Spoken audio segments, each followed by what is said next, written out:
mais um pouquinho. Agora sim.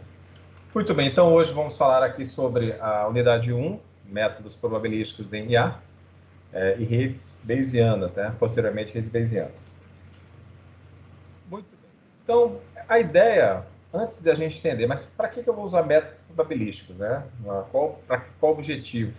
A probabilidade, vocês devem lembrar aí, que ela envolve incertezas, né? Quando a gente está trabalhando em cima de questões que trazem uma certa grau de aleatoriedade e incertezas, a probabilidade ela se encaixa neste ramo, né, de ação, basicamente quando a gente está trabalhando então em cima desses fenômenos que são aleatórios.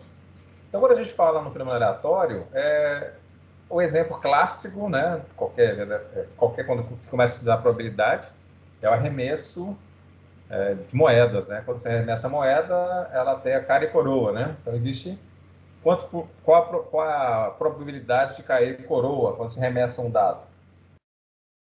Em porcentagem, pessoal. 50. 50%, bem simples, né? Nesse contexto, esse primeiro exemplo, né, quando a gente trabalha, aí, se eu arremessar a moeda 3 vezes, qual a probabilidade de que saia mais 3 coroa? Você lembra disso? Ixi, lembro não. Muito bem. Então, nessa situação de incertezas, a questão da probabilidade se encaixa. Mas para que estudar a probabilidade, né? Então, a ideia do estudo da probabilidade, do estudo da computação com o estudo da probabilidade, é devido à complexidade emergente atual do cenário que encontramos aí a sociedade, né? A interatividade entre vamos dizer assim, até nós estamos hoje pensando em IoT, né? Dispositivos que estão conectados e equipamentos conversando com os equipamentos, immutabilidade também. Mas por que isso? Isso vinculado aos agentes inteligentes. Então essas questões aí da interatividade, principalmente, quando pensamos no IoT, dos dispositivos comunicando com outros dispositivos, são características fundamentais dos modelos de agentes inteligentes, né? Então, agente inteligente, a questão principal que nós temos que pensar de agente inteligente é que eles são elementos autônomos, né? Então, elementos autônomos, eles têm que tomar decisões sós, né? Eles têm que estar habilitados aí para estar aí vivendo um certo ambiente e nesse ambiente conseguir estar se organizando, se locomovendo e fazendo as suas ações que foram definidas para eles, né? Então, o termo agente é aplicado de forma coerente em diversas áreas, né? Então, basicamente, a gente, quando fala em agente, nós estamos falando em um indivíduo em uma comunidade, né? Então, nós temos agentes dentro da sociologia, dentro da economia, comportamento animal, robótica, software, né? Nós temos agentes de software também, né? A característica que unifica os conceitos de agente é a existência de espaço no qual esses elementos autônomos representam, manipulam e trocam informações e conhecimentos, demonstrando capacidade cognitiva relativamente elevada, né? Quando falamos isso, quando nós deixamos, se nós formos pensar aí em uma rede que usa, né, uma FOG, uma rede que use comunicação machine-machine, né, máquina com máquina. Então, nós temos que prever aí que esses equipamentos possam, de forma autônoma, né, se comunicar, trocar informações, terem ali objetivos a serem cumpridos e estarem ali habilitados também a circunstâncias que ocorrerão neste período, né? Você já deve ter visto falar dos satélites que são lançados no espaço. Alguns satélites perdem o contato com a Terra durante um período. Muitas vezes eles ficam ali à deriva, sem contato com a Terra e até algumas vezes sem energia para poder estar se comunicando. Mas aí, no determinado momento, quando eles conseguem captar energia, né, suficiente e tem a avisada com a Terra, eles conseguem se comunicar com a Terra. Então, eles são um exemplo clássico de agente inteligente que está ali, evidente, no espaço, e a partir dessa situação eles conseguem, via configurações pré-definidas, entrar em contato, né, com a Terra e enviar aí dados conforme o que foi projetado para os tais. Muito bem. Então, Russell e Norvig, essa identificação aqui qualifica, né, um agente inteligente como qualquer coisa que perceba seu ambiente através de sensores, agindo nesse ambiente por meio de seus atuadores. Então, visando atingir seu objetivo, ou seja, né, um agente é um sistema computacional que está situado em um ambiente que é capaz de ações autônomas neste ambiente em ordem de cumprir seus objetivos. Então, basicamente, nós temos aí um agente inteligente, ele deve ter ali sensores que vão estar percebendo o ambiente, conforme essa percepção do ambiente, ele vai estar atuando neste sentido. Vocês já mexeram com a prototipação do Arduino? Já, professor. Então, no Arduino vocês já fizeram o que lá no de dispositivos aí, Diego? O que vocês criaram lá? O professor Ibrahim, ele deu foi como se fosse uma gincana para a turma. Ele pediu para criar um robô para lutar, né? Um para controle remoto e um para seguir linha. Então o controle remoto a gente desconsidera como agente inteligente, né? Sim. Mas o seguir linha, né? Até num certo ponto. Ele era independente, né? Não tinha controle. Verdade. Nossa. Isso. Então a gente considera um agente inteligente que tem ele existe uma certa autonomia dele, né? Uhum. Ele, a partir do momento que ele estava visualizando a linha, ele seguia a linha, né? Certo. Nessa situação, vocês fizeram algum outro tipo de experimento? Eu lembro do ensino médio. Eu tive ensino médio técnico e a gente trabalhou com isso daí também. Você teve ensino médio técnico? Qual era a escola? Em Lucas do Rio Verde, Escola Estadual Dom Bosco lá. Legal, né, cara? Aí lá a gente tinha feito um projeto na Feira de Ciências para uma casa autônoma, né? Uma casa autônoma. Só que não a nível assim, né? Mas sensor, luz com sensor, controle remoto para todo lado, tudo no celular, sabe? Mas entendi. De autônomo no nível de inteligência, assim, acho que nada. É que não sei como é que tá os custos hoje em dia, mas até aqueles veículos, no semestre passados aí, eu fiz os alunos, eles fizeram um veículo simples, os veículos do Arduino, né? Uhum. Colocaram sensores de ultrassom na frente dele, e aí eles seguiam o caminho ali sem se chocar com os obstáculos, né? Então, a partir do que ele encontrasse obstáculo, ele prosseguir outro rumo. Então, você pode, por exemplo, criar um labirinto e fazer o seu experimento ali, né? Eu não sei como é que está o preço aí para a gente propor uma questão dessa, mas é uma questão interessante até para praticar. Não sei se vocês têm algum Arduino em casa. Até pode o meu deixei tudo com o Ibra. Entreguei tudo para ele. Eu tinha do ensino médio, dei tudo para ele, porque ele ia usar na escola, né? Acho que com criança, dei tudo para ele. Acabou doando. Então, eu dou uma boa causa. Mas tudo bem. Então, essa é a ideia do agente autônomo. Então, vocês aí, eu acredito que vocês podem estar de forma autônoma também, né? Tentando pensar em algum dispositivo aí que vocês possam estar criando nesse contexto para estar resolvendo algum tipo de problema, né? Existem diversos, até vocês podem pesquisar, existem oportunidades de bolsas, até de campeonatos de inovações, em que se vocês tiverem uma boa ideia e tentarem aí criar um modelo do que vocês estão pensando, e principalmente se usarem inteligência artificial, vocês têm grande chance de conseguirem êxito em disputas de bolsas, até mesmo de subvenção econômica. São dinheiros são recursos, né, dinheiros. São recursos que ficam disponíveis caso vocês, por exemplo, vençam um certame, uma competição, e esse recurso fica disponível para vocês usarem e não precisa devolver. É bem interessante. E muitas vezes são inovações em que, trabalhando esses conceitos de inteligência artificial, de uma situação autônoma, né? E existe a prototipação eletrônica aí do Arduino, que é possível até criar. A gente pode usar até o simulador dele, não precisa nem ter as peças, né? Para fazer ali o projetinho. É interessante para tentar desenvolver a mente nesse raciocínio aí de agentes inteligentes, tá? Então é bem simples se vocês pensarem. Ele tem que ter um sensor, tem que ter atuadores, tem que ter uma missão a ser feita ali. Um exemplo clássico que o pessoal também usa, né, é criar sensores aí de umidade, conforme a umidade acionada ali, a irrigação daquela região, né? Então é uma situação também interessante para que vocês possam desenvolver. Lógico, isso daí usando, né, recursos de hardware para desenvolver o agente inteligente. Se eu não me engano, o pessoal, o nome disso daí é pivô, né? Esse negócio de irrigação Sim. nas plantações grandes. O pessoal utiliza justamente o programado por horários, né?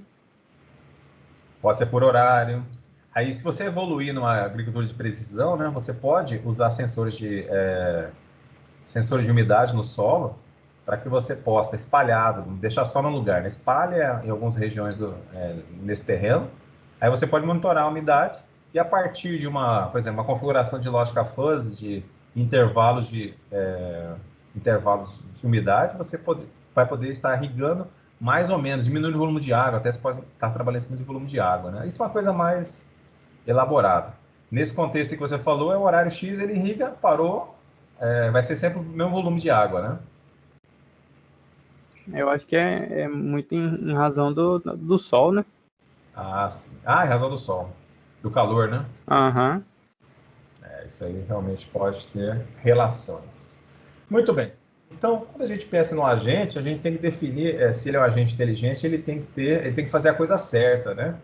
E nesse contexto, fazer a coisa certa,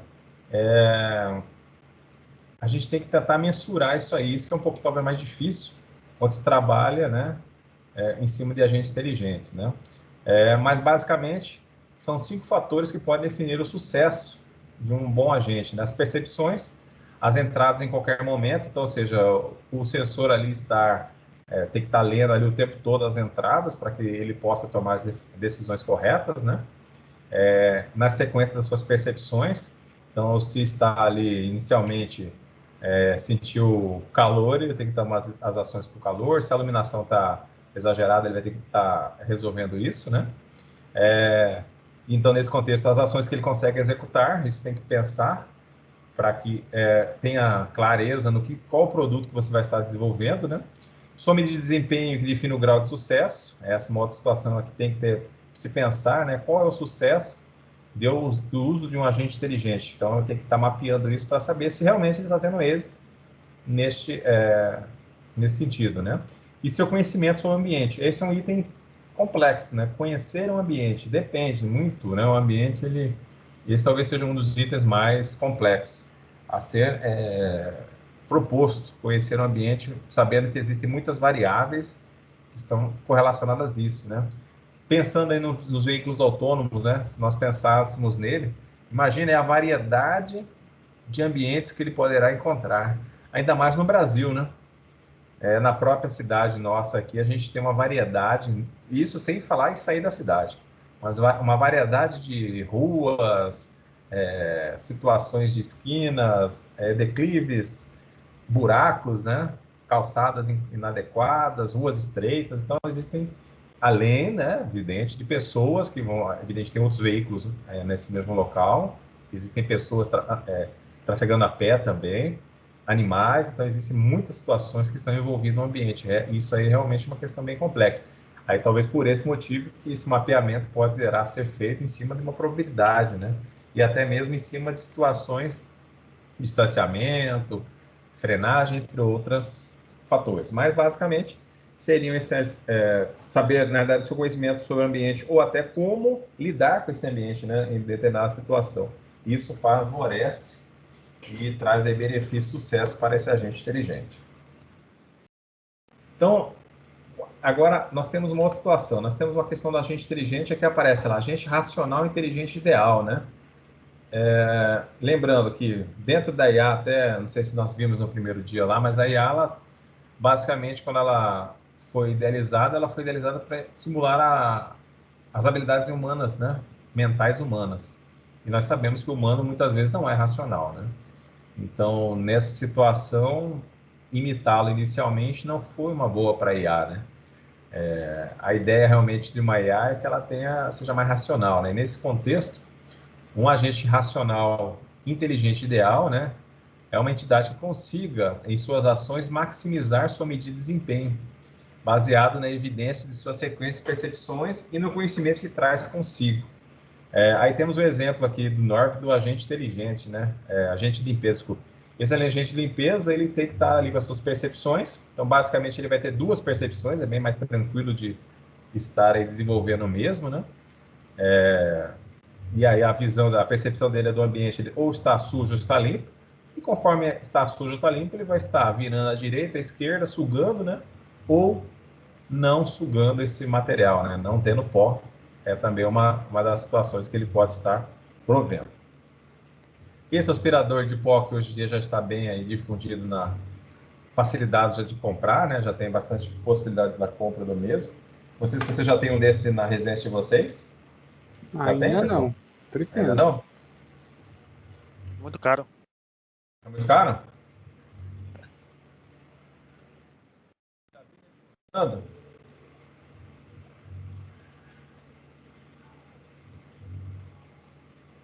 Sim ou não? Vamos escutar. Não entendi, professor. Oi? Também não entendi, não. Você já viram ele funcionando? Já. Somente esse não. Só na internet. Não conheço ninguém que tem, não. Eu até tenho um aqui, mas ele não é legal também para... Faz barulho isso aí? Ou é bem silenciosinho? Não, ele faz um barulhinho. Mas ele, na verdade, tô tentando achar aqui uma forma de mostrar para vocês. Deixa eu só fechar isso aqui. Eu tenho um videozinho aqui. Nós vamos verificar aqui alguns probleminhas dele. Interessante que o Meet não consegue ver o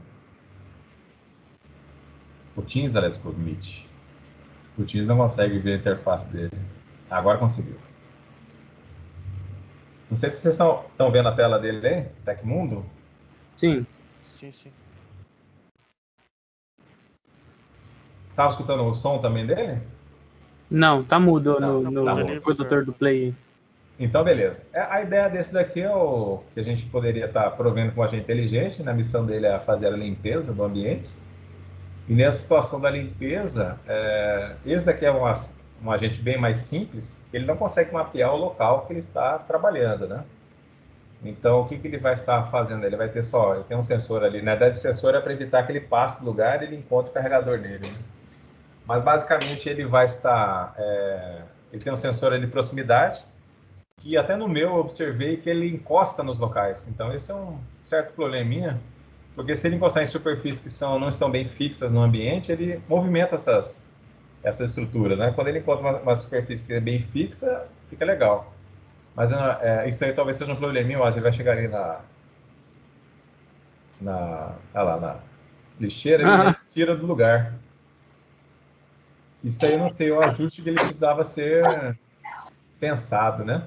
E muitas vezes também, não sei se esse tinha, mas o sensor de limpeza, mas se tiver sensor de sujeira, né, seria mais, vamos dizer assim, mais interessante para o trabalho. Eu acredito que ele até tenha. Agora, como ele não tem o local que ele já passou, esse mapeamento talvez até seja difícil de prover, muitas vezes ele passa pelo mesmo local, várias vezes, né? Ele tem uma sujeira do lado dele, ele não viu, ele passou, porque a situação não conseguiu mapear muito bem o ambiente. Aí existe essa situação para gerar com que ele fique só num canto específico, trabalhando, né?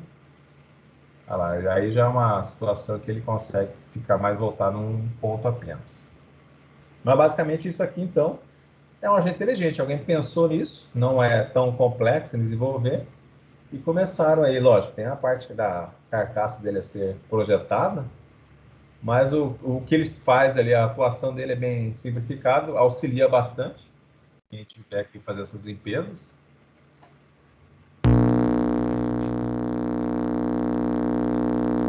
Nossa, não tem Eu falo no microfone aí, professor. Tá estourado. Nossa. Aí, voltou. Quer dizer, parou. Oi? O microfone deu mal? Deu ruim para vocês, hein? Estourão, hein, professor? Então, já ficou baixo ou como é que ficou? Não, tá bom. Agora tá bom. Antes ele tava dando microfonia. Ixi. Deve ser que possivelmente uma Um televisão. mau contato, não sei, alguma coisa.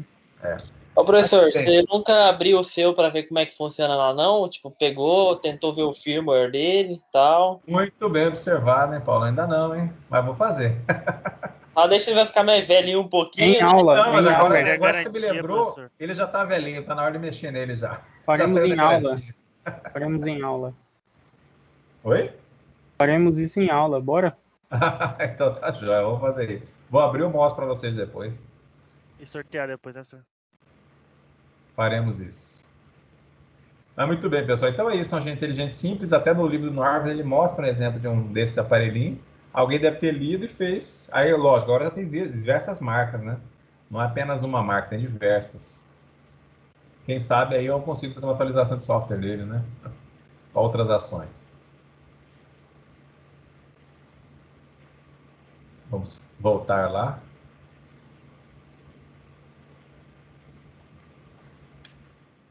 Então, muito bem. Então, o conceito de agente, a gente está pensando em que ele tem racionalidade e autonomia, né? Então, temos essas duas possibilidades. Quando a gente pensa em racionalidade, ele é uma capacidade de agir de forma a alcançar resultados otimizados. Então, racionalidade, alcançar resultados otimizados. Um agente só possui sentido baseado em seus objetivos e sua capacidade de atingi-los. Devido às incertezas do ambiente de tarefas, o resultado procurado pode ser apenas o melhor resultado esperado. Quando a gente fala em incertezas, principalmente no ambiente, esses obstáculos que tem em qualquer tipo de ambiente, né? Evidente que nós temos os sensores aí mais aguçados, né, que é a nossa visão, mas aí nesse quesito a visão computacional ela também pode e deve ser utilizada em agentes racionais para que possam desenvolver esse senso de autonomia e do melhoramento do trabalho desses ambientes incertos. Muito bem, vamos seguindo aqui. Então, basicamente, é o modo de operação dos agentes. Então, nós podemos considerar os agentes da seguinte forma, né? Conforme a probabilidade propriedade dos ambientes. Desculpa. Propriedade dos ambientes, a gente pode falar que os agentes são acessíveis e inacessíveis. Então, a capacidade dos sensores conhecer o estado completo do ambiente. Então, acessível e inacessível. É possível conhecer todo o ambiente? Se for pequeno, talvez sim. Agora, caso contrário, não vai ser possível, é meio inacessível, né? Se o ambiente é estático ou dinâmico. Então, quando o ambiente não sofre ou sofre alterações enquanto o agente está escolhendo as ações. Vocês conseguem dar uma dica de um ambiente estático para um agente inteligente? Um banheiro, sei lá. Banheiro, né? Mas se pensarmos em um jogo, em jogos. Faço ideia. Um jogo, por exemplo, xadrez, a gente pode considerar que é estático o ambiente?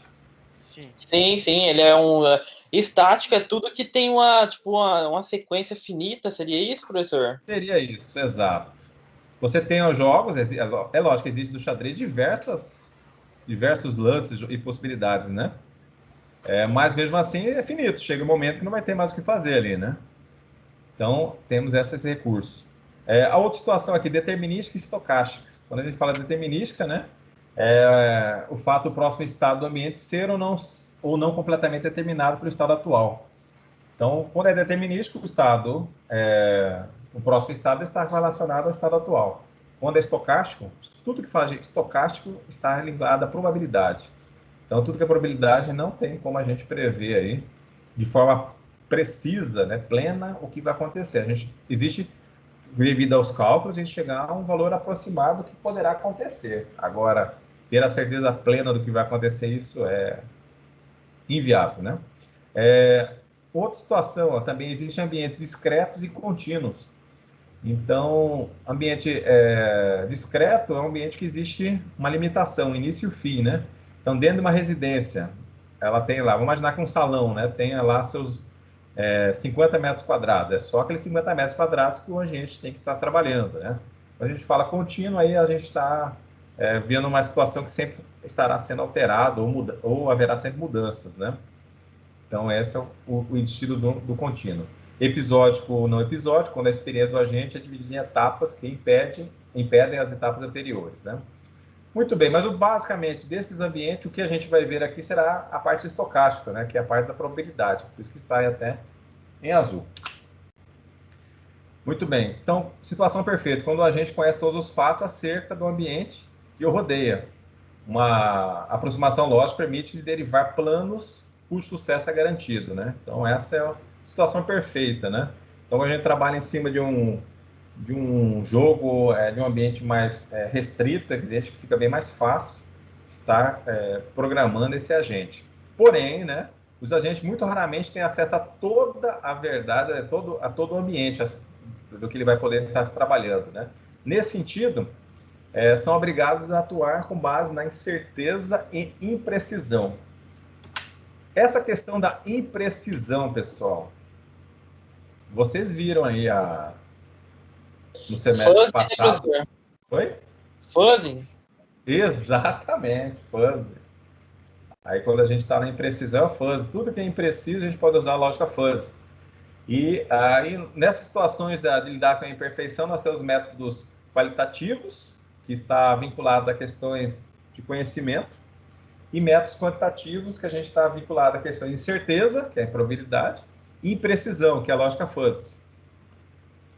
Então, lá, métodos qualitativos, nós podemos usar lógica, raciocínio padrão, modelos conexistas, modelos adaptativos. Esses conexionistas, né, está vinculado a você a fatos, a premissas, né? Faz isso, vai para seguir para outra etapa. Então, você consegue, de forma lógica simples, uma lógica proporcional, chegar a resultados adequados, né, nesse sentido. Quando a gente fala em métodos quantitativos, incerteza versus imprecisão, a incerteza principalmente vinculada a questões da probabilidade, né? O predicado está bem definido, mas não conheço o valor verdadeiro. Então, joguei o dado e vai sair o 6, né, no dado. O dado, você deve lembrar, ele tem 6 números possíveis de sair em um arremesso, né? Então, para que eu remesse um dado e tenha a chance de sair o número 6, a probabilidade disso ocorrer, deixa eu fazer o cálculo aqui, que eu não... Tem o teorema de Bayes também, né, professor? Isso, nós vamos ver daqui a pouquinho o teorema de Bayes. Então, 1 dividido por 6 é a probabilidade. Então, 16,66% da moeda, aliás, do dado ser o número 6, né? Nesse sentido, se a gente fosse agir totalmente de forma racional, acho que ninguém jogaria na loteria, né? A loteria é uma probabilidade tão baixa de ganhar, mas a chance de ganhar a chance, mesmo que seja pequena, de ganhar, já resolveria a nossa vida. Por isso que muitas pessoas jogam ali nele, né? Então, a questão da imprecisão, nós temos predicado vago por si, né? Então o robô está perto do obstáculo, né? Questão de imprecisão. O que é perto do obstáculo, né? Perto é uma questão que a gente... Perto para mim pode não ser perto para outros, né? Mas perto é uma certa imprecisão, né? Então o conjunto não tem uma definição precisa. O conjunto das pessoas altas. O que são as pessoas altas, né? Então, imprecisão, a gente trabalha em cima, nesse sentido, principalmente da nossa comunicação natural humana, que é muitas vezes imprecisa. Nós temos dificuldade em passar dados precisos, né? E a incerteza em cima da questão da probabilidade, né? Essa incerteza é que mais estamos aqui vinculados. Então, incerteza, lá, o raciocínio estatístico, redes bayesianas, que são utilizadas para tratar a incerteza e probabilidade, sendo um exemplo do raciocínio de um médico, né? De médico ou de outras também que fazem a eliminação. Nós também, quando quem muitas vezes vê uma rede lá, algum tipo de problema, está eliminando as questões ali que pode estar gerando aquela lentidão, tem problema na rede. Então, isso também é uma situação de raciocínio aí, que a gente pode estar usando as incertezas aí para estar resolvendo esse problema. A imprecisão, lá, o raciocínio de conjuntos vagos, fuzzy, nebulosos, né? Que tem imprecisão, a gente trabalha com eles. É possível, evidente, que trabalhos que estejam vinculando as duas áreas aí, são interessantes e para quem quer publicar alguma questão aí em uma revista ou até no TCC, é interessante trabalhar com os dois conceitos juntos. Muito bem. Deixa eu ver aqui. Agora até isso aqui está meio que acontecendo bastante, mas não é o que está sendo escrito. Muito bem. Conhecimento do senso comum está repleto de imperfeições, né? Admitimos que partimos dos seguintes conhecimentos. Se uma pessoa sente um aperto no peito e apresenta dificuldades respiratórias, hoje em dia, o que a gente considera que pode estar com a pessoa, né? Covid. Exato. Então, pode ter uma bronquite ligeira ou pode ser, em menor grau, um infarto no miocárdio, né? Uma dor no peito um aperto no peito, uma dificuldade respiratória, pode ser uma bronquite ou um miocárdio. Agora, ou pode ser também o Covid, né? Mas tudo bem, a Covid a gente não vai citar aqui no momento. Mas nesse sentido, então, é uma questão meio vaga, mas que já traz uma pequena possibilidade de ligação com a bronquite ou com o infarto, né? Então, no congênito dos agentes baseados em conhecimento, essa proporção poderia dar origem à seguinte regra, né? Se X, que é o caso ali do indivíduo, tem aperto no peito e X tem dificuldade respiratória, então o X provavelmente tem bronquite ligeira, né, uma bronquite, ou pode ser um infarto do miocárdio. Então tem essas duas possibilidades se tiver lá com dificuldade de respirar e um aperto no peito, nesse contexto. Uma regra simples aí. De um agente, por exemplo, se quisesse criar um sistema especialista para essa situação. Tá. Mas aqui nós estamos falando o seguinte, ó, provavelmente está com uma bronquite, ou pode ter um infarto do miocárdio. Então, pode ter, provavelmente, estamos na imprecisão ainda, mas é uma regra, né? Poderemos estar citando. Olha lá, Anabela parece ter um aperto no peito e dificuldade respiratória. Então, em medida, sofre com a bronquite ou com infarto do miocárdio. Então, a gente pode mencionar que ela está com a bronquite ou infarto. Só que esses relatos e precisões que a gente pode tentar substituir pela questão da probabilidade. Então, evidente que quando a gente... você pode estar com bronquite, pode ser isso, pode ser aquilo. Então, se a gente conseguir responder com uma questão de uma probabilidade, talvez seja um pouco mais direto e saber o que está acontecendo ali com a pessoa, né? Então, para que nós possamos qualificar essa incerteza de regras, a gente pode estar trabalhando em cima da probabilidade, das teorias de probabilidade, né? Então, aqui, o método direto e quantitativo de tratamento de conhecimento imperfeito, então, trabalhando em cima daquelas imprecisões ali, a gente pode quantificá-lo, né? Em cima do teorema de Bayes, para estar criando uma inferência, e em cima disso criar valores de probabilidade de 0 e 1, por exemplo, para se adequar nessas definições aí do que está acontecendo num diagnóstico médico, por exemplo. Evidente que, acho que alguns, não sei se vocês já pegaram, alguns exames até trabalham em cima de algumas probabilidades, né? Muitas vezes eles não costumam falar 100%, né? Mas eles falam que existe maior tendência que seja tal coisa, né? Só quando a doença é indetectável, né? Aí sim é 100% falando que está com a doença. Nesse contexto, até o próprio exame daí do Covid não traz muitos efeitos eficazes, né? Muitas vezes ele fala que está, mas é um falso, né? Não está. Como também fala que não está, está. Então é uma situação ainda, como é muito novo, ainda existem alguns erros aí nesses diagnósticos médicos vinculados a essa patologia nova aí do Covid-19. Mas muito bem, vamos então aqui, ao invés de trabalharmos com POD, vamos trabalhar em cima de probabilidades, né? Essas probabilidades, muitas vezes, para que a gente possa estar colhendo esses resultados, é necessário que façamos um estudo, né? É evidente que aleatoriamente definir uma probabilidade não é legal, né? O ideal é que essa probabilidade parta de um estudo, né? Então, das confirmações dos estudos, desses dados coletados, chegarmos a esses valores de probabilidade. Mas muito bem, aqui só para uma ideia, então, se viesse uma distribuição de probabilidade conjunta, poderíamos prever ali com infarto do miocárdio, né? A pessoa ela infarta, com 30% ela estava com dor no peito e infartou também com 10% com dor no peito. Então, esse 0,3 aqui a gente considera como se fosse os 30% e esse 0,1 como 10%. Não tendo infarto do miocárdio, então ele pode ter 20% de dor no peito. Então, uma pessoa não necessariamente ela está tendo infarto. Se ela tiver ali, ela pode estar até com 20% de dor, uma dorzinha qualificando em 20%, uma escala de 0 a 100, né? E mesmo assim ela não vai estar infartando. Como também não está infartando e não tem nenhum tipo de dor, 40%. Isso aqui é apenas uma estimativa, mas já serviria para que pudéssemos fazer o seguinte, por exemplo, a probabilidade de uma pessoa, nesse contexto aqui, probabilidade de a pessoa ter dor no peito. Então, analisando quando ela está em infarto ou não infarto, seria de 50%, neste contexto aqui. Como também podemos mencionar ali, ó, a probabilidade de estar em infarto de miocárdio e dor no peito, de 0,3, ou seja, nós estamos observando certinho a intersecção daqui, ou seja, ele está com infarto e está com dor no peito, então 0,3.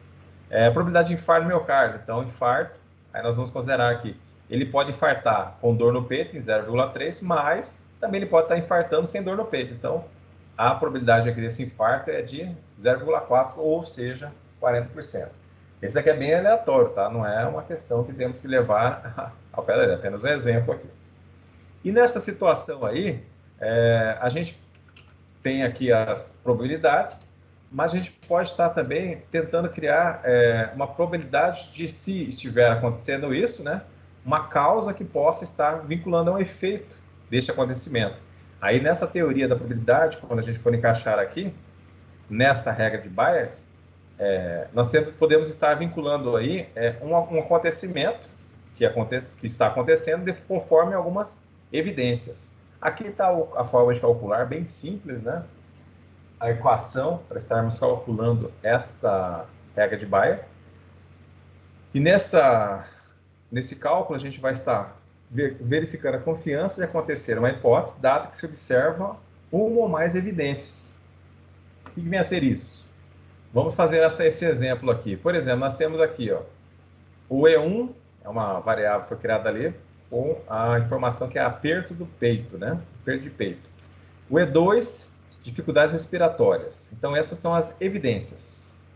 As hipóteses. Ele pode estar com bronquite, H1, infarto, H2.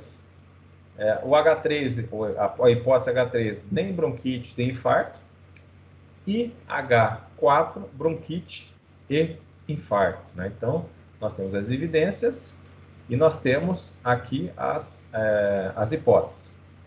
Então, muito bem, nós temos aqui quantificar subjetivamente as variáveis. Então, nós temos a probabilidade de estar com bronquite, uma pessoa, no caso aí, sadia, 0,05, de estar com infarto em 0,01, a probabilidade de estar aí, nem com bronquite, nem com infarto, é de 0,93, uma probabilidade alta, né? Tá, sem nenhum dos dois. A probabilidade de estar com bronquite e infarto é de 0,01. Muito bem. E como é que funciona essa probabilidade aqui que está mencionada? Então, a probabilidade, né, de ele estar com bronquite, estando com aperto no peito, é de 0,9. Então, dele estar aí, estar com dificuldade, por exemplo, respiratória, E2, estando, né, com bronquite 0,9, tá? Então, aqui já estamos trabalhando em cima de uma evidência de a pessoa estar com aperto no peito e estar aí, no caso, com a bronquite. Aqui nós temos alguns exemplos, né? Então, por exemplo, aqui, nesta equação aqui, bronquite, dado que apresenta aperto no peito e dificuldade respiratória. Então, faríamos aqui a seguinte equação. Deixa eu fazer aqui a equação para vocês. Só um momentinho.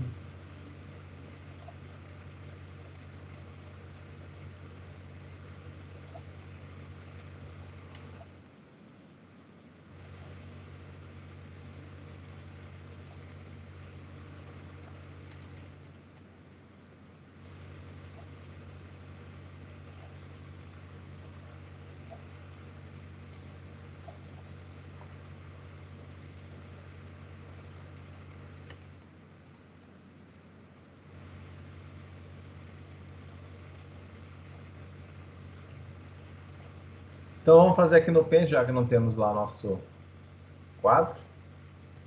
Então, basicamente aqui,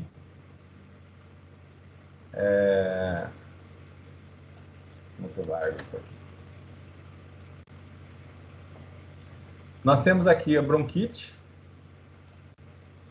dado que apresenta aperto no peito e aperto no peito e dificuldade respiratória. Então, nesse quesito aqui, nós temos que lembrar, vamos colocar aqui, a probabilidade. Aí vamos abrir aqui. Ele está com bronquite. Bronquite é H1. H1. Sendo que ele apresenta ali dor, aperto no peito, que é o E1, e ele também é dificuldade respiratória, que é o E2. Etílico bonito, hein? Então, como é que faríamos aqui?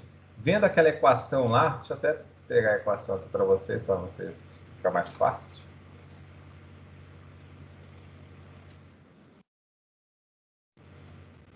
Essa daqui é a equação que nós vamos ter que simular.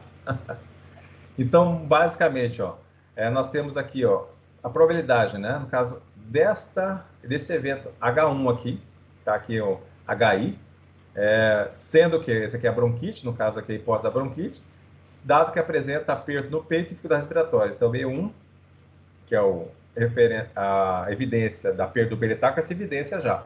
Então, a hipótese, nós estamos analisando o que ele pode estar tendo. No caso, ele perguntando ali sobre a bronquite, a hipótese da bronquite.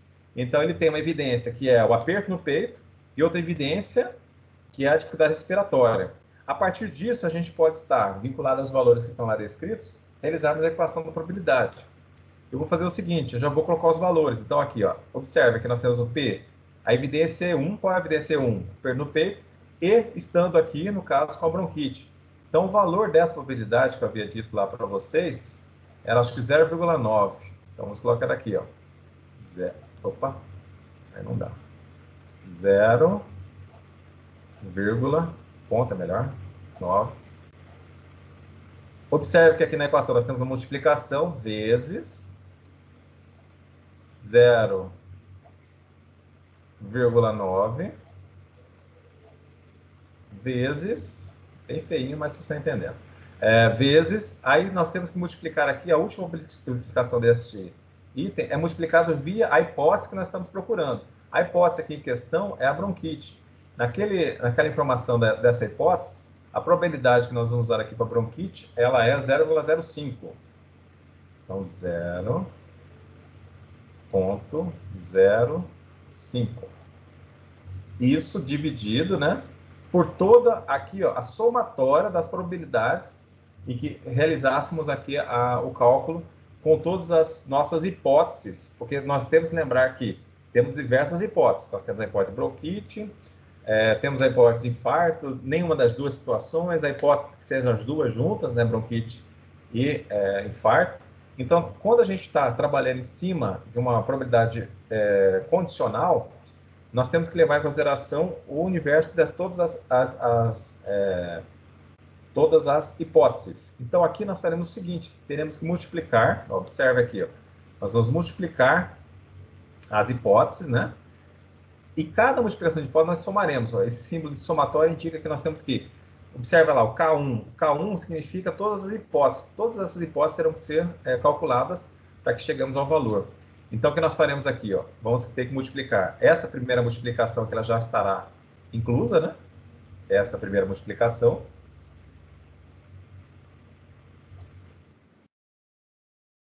Essa primeira. A toda multiplicação dessa, nós vamos usar aqui o operador de soma. Operador de soma. Aí faremos a outra hipótese. A outra hipótese em questão, nós vamos observar aqui, no caso, a questão de estarmos, está tendo infarto. Então, vamos colocar aqui 0,01. Deixa eu só ver aqui, porque senão a gente perde o valor aqui correto. Pessoal, já vai acabar isso aqui, tá? Aguenta firme aí. Essa é a forma de ver como é que funciona ali por dentro, ó, o cálculo, né? Por não usar uma ferramenta para fazer esse cálculo bem para a gente, para nos ajudar. Mas como vocês serão cientistas, tem que saber também onde estão os valores. Muito bem. Então, aqui nós vamos colocar aqui 0,01 vezes... Não, desculpe, não é esse não.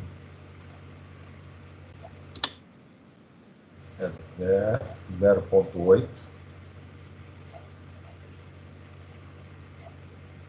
vezes 0,5, aí sim, vezes 0,01 mais, aqui nós estamos ainda debaixo da divisão, tá, pessoal? 0,1 vezes 0,1 vezes 0,93 mais 0,9 vezes 0,9 vezes 0,01, tá? Isso daqui, então, por que nós fizemos 4? Então, 1 refere-se à hipótese 1, à hipótese 2, à hipótese 3. Eu vou postar esse material para vocês lá, tá, pessoal? E a hipótese 4. Feito esse cálculo aqui, nós teremos aqui um resultado evidente, né? Vocês têm a calculadora fácil para fazer essa conta para mim?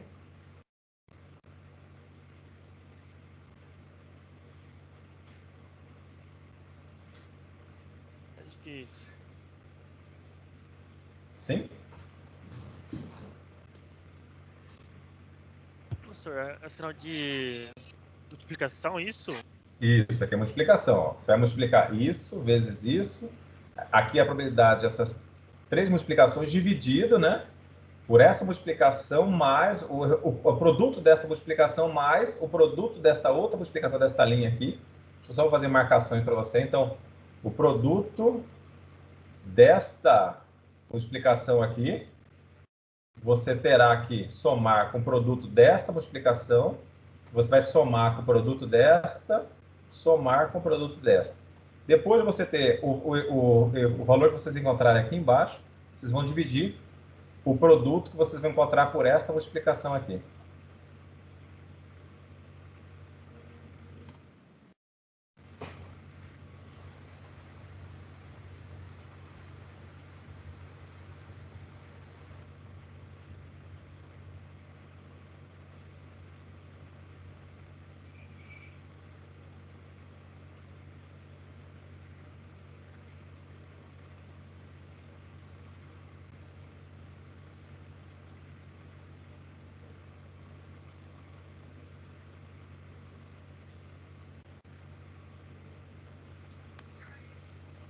Zero vírgula 0,04, professor?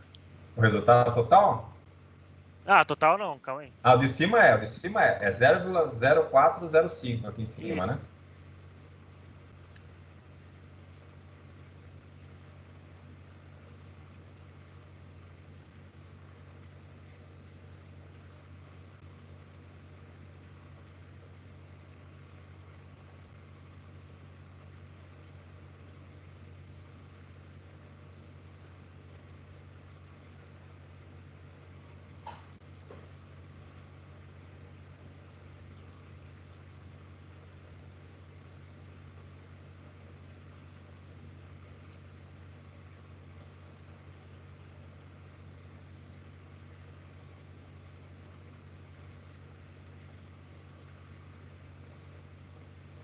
Conseguiu terminar?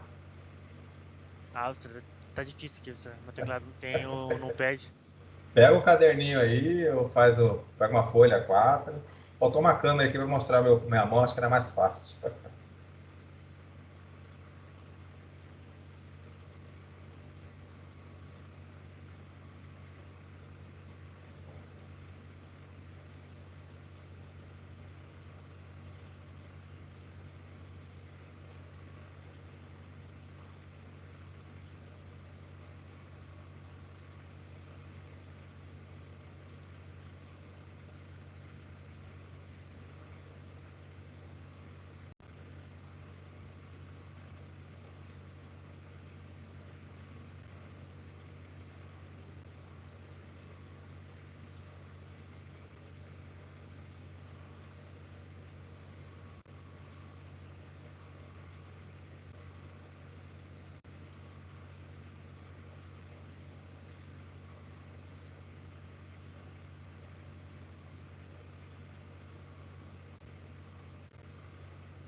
Pessoal, só um momentinho aqui, né? Mas você pode falar que eu estou aqui escutando, tá? Só um momento.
Professor.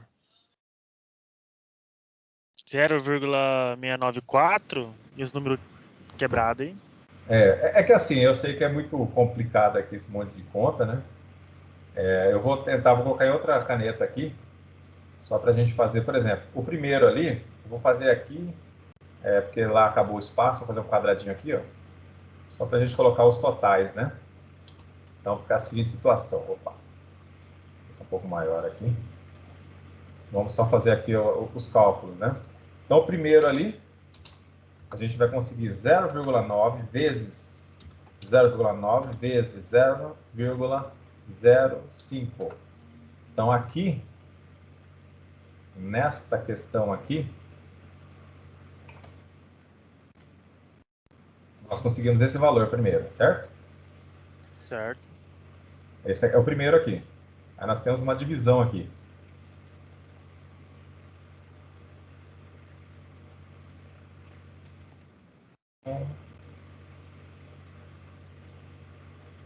A divisão, perfeito. Agora, nós vamos fazer esse primeiro aqui, tá? O primeiro é o quê? É 0,9 vezes 0,9, é o mesmo, né? Vezes 0,05. Vai dar o mesmo resultado. Então é isso. Aí a gente colocar o quê? Mais. Aí eu vou fazer a multiplicação de baixo. 0,8. 0,8.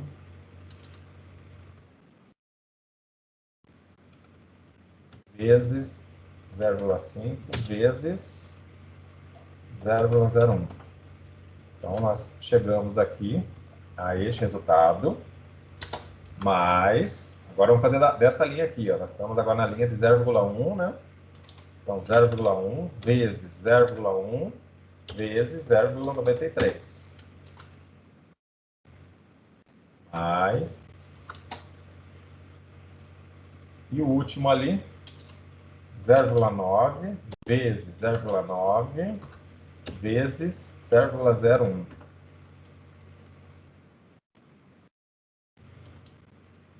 9 vezes 0,9 vezes 0,01. Aqui nós chegamos, ok? Continuando aqui, se a gente fosse continuar fazendo a equaçãozinha aqui, seria esse valor que vocês estariam obtendo, né? 0,0405 dividido por, somando esses números de baixo, deu quanto? Deixa eu ver aqui. 0,0583. Peraí, eu esqueci isso. É que eu marquei um bloco de notas aqui. Muito zero, né?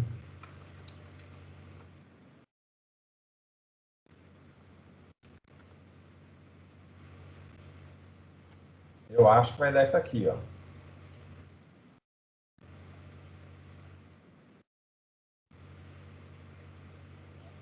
A soma desses itens aqui de baixo dá 0,0619. Realizando aqui a divisão, nós vamos obter qual número?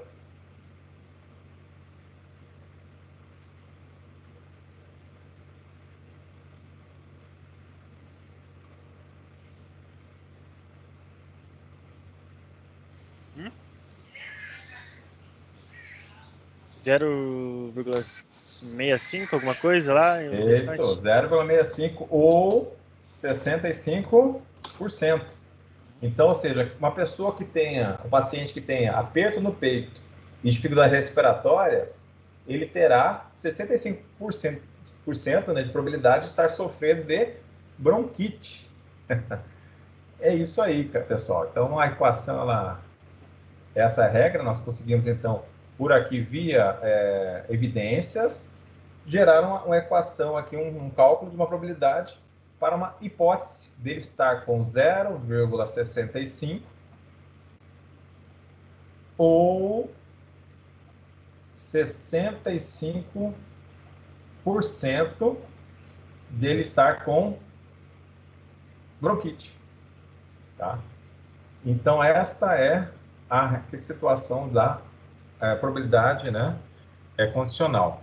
E por isso, até interessante se vocês aí puderem, eu passei aquele primeiro conteúdo lá de uma revisãozinha de probabilidade, se vocês darem uma lida lá nele, tem um exercício lá para fazer, só para praticar isso aqui, porque a questão é a seguinte, é evidente que se a gente fizer a gente pode colocar a computação, né, dentro de uma linguagem de programação, usar recursos, quem sabe já até podemos encontrar lá no Python, vocês vão encontrar talvez já funções que façam isso para a gente, né, esse tipo de situação, passando apenas os parâmetros, mas é interessante que vocês saibam como o valor venha a ser calculado, devido caso vocês se deparem em estar desenvolvendo uma tecnologia nova e tenham que codificá-la para chegar a esse resultado, né?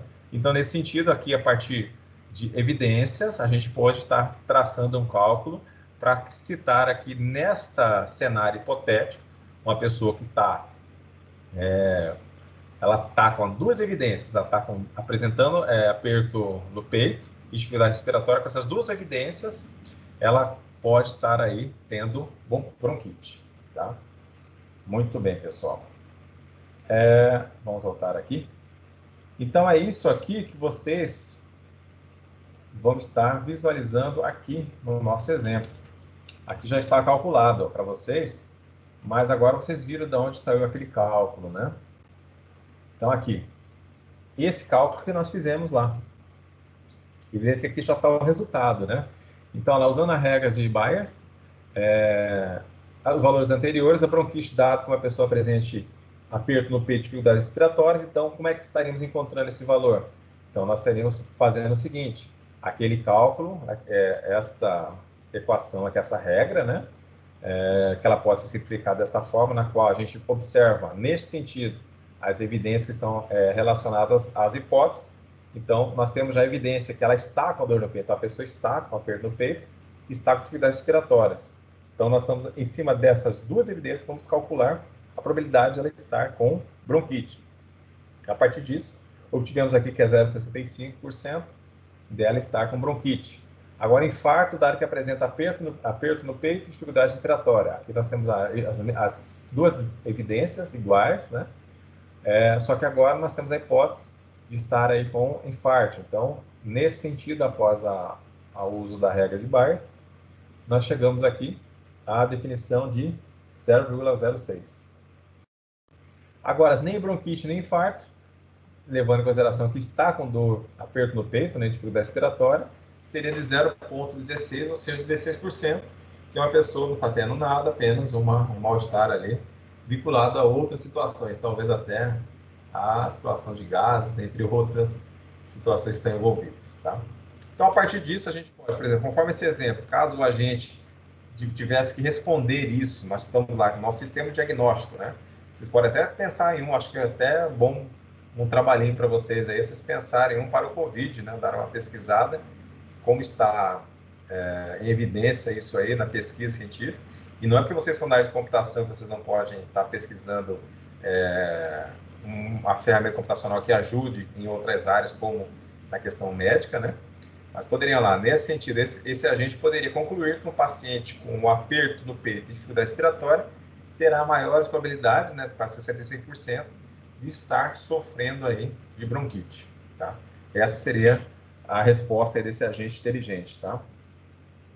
Muito bem, então é isso aí que a gente tinha que conversar por hoje, mas aí eu vou deixar para vocês, vou estar postando esta aula por hoje, assim, de conteúdo, né? Vocês vão fazer aqui umas atividades que estão aqui descritas, né? Para que vocês aí possam estar aí já valendo aí como as primeiras notas parciais de vocês, tá, pessoal? Eu vou postar isso aqui. Oi, eu vou postar no Ava isso aqui agora. Vocês estão tendo acesso ao Ava? Agora eu tô, professor. Perfeito. Eu já estou postando lá agora. Já estou conectando lá no Ava neste momento. Vou estar colocando um encontro 2. Aí vocês deem uma lida aí e verifiquem o que vocês poderão estar fazendo.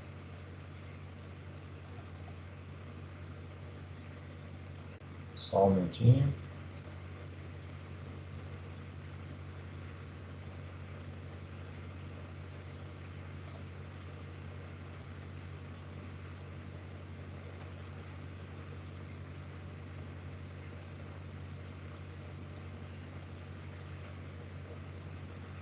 Aula. Se a gente clica aqui, vai demorar um pouquinho mais.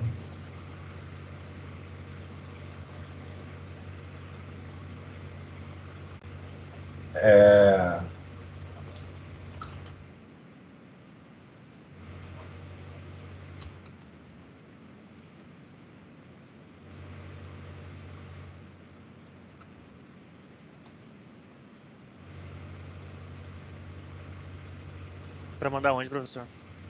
Não, você não vai mandar, não. Vocês vão fazer, a gente volta no intervalo e conversa aí. Se vocês tiverem alguma dúvida.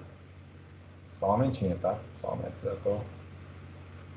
E os colegas de vocês? Como é que tá o número de colegas? Por que eles não... Vocês têm noção de quantos alunos, quantos colegas ainda tem por ingressarem na turma? Acho que na minha turma é eu, Paulo e só. E tem o Amos também, só que ele tá meio... Sei lá, ele tá um semestre a menos, eu acho. Ah, deu um probleminha aí, não.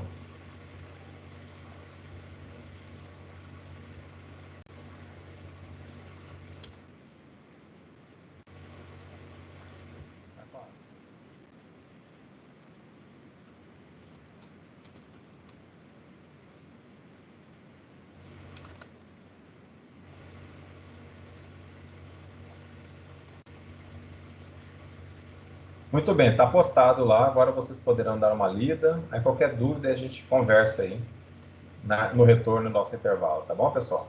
E volta que horas? Às 8h45. Vocês já jantaram? Eu ainda não, eu vou jantar 9h30. Então tá ótimo. Então até daqui a pouco. Beleza. Falou.